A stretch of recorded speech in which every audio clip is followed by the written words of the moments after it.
Hello everyone. उम्मीद करता हूँ आप तमाम लोग खैरियत से होंगे। आज हमारा टॉपिक है surd and order of a surd. सबसे पहले हम सर्ट को डिस्कस करते हैं कि सर्ट किसे कहते हैं। एक ऐसा एक्सप्रेशन जिसमें कम अज़ कम एक टर्म रेडिकल टर्म हो, और वो ऐसा एक्सप्रेशन जिसको सिंप्लीफाई करने के बाद कम अज़ कम एक टर्म रेडिकल टर्म हो, उसे हम क्या कहते हैं, सर्ट। फॉर एग्जाम्पल मैंने यहाँ पर एक नंबर लिखा 4 प्लस स्क्वायर रूट ऑफ 4। अब यहाँ पर सवाल ये पैदा होता है कि क्या इसे ये सर्ट है। तो हमने यहाँ पर इसको सिंप्लीफाई करना है। 4 और प्लस स्क्वायर रूट 4 2 के बराबर हो जाएगा और इसका फाइनल रिजल्ट आ गया 6। अगर आप गौर करें कि यहाँ पर हमने इस एक्सप्रेशन को जब सिंप्लीफाई किया तो आफ्टर सिंप्लीफिकेशन यहाँ पर कोई रेडिकल टर्म नहीं है, इस वजह से ये सर्ट नहीं है। अब हम आते हैं दूसरी एग्जाम्पल पर। मैंने यहाँ पर सेकंड एग्जाम्पल लिखी कि 3 प्लस स्क्वायर रूट ऑफ 8। अब यहाँ पर मैंने दूसरी एग्जाम्पल लिखी है। अब मैं इसको सिंप्लीफाई करता हूँ। 3 मैंने लिखा कि प्लस 8 2 के क्यूब के बराबर होता है, और यहाँ पर n क्या छुपा हुआ है, यानी इंडेक्स क्या है। यहाँ पर इंडेक्स 2 छुपा हुआ है, जो ऑफेनली हम नहीं लिखते हैं।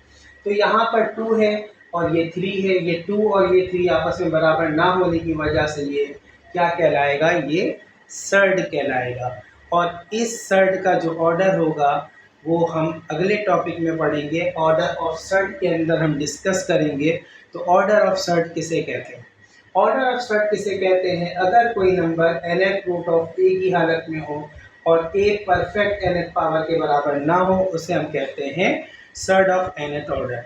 इसकी मिसाल ये है कि मैंने यहाँ पर n की जगह 3 लिखा और a की जगह 4 लिखा। अब यहाँ पर बताना है कि क्या ये सर्ट है। पहला सवाल ये होता है पैदा।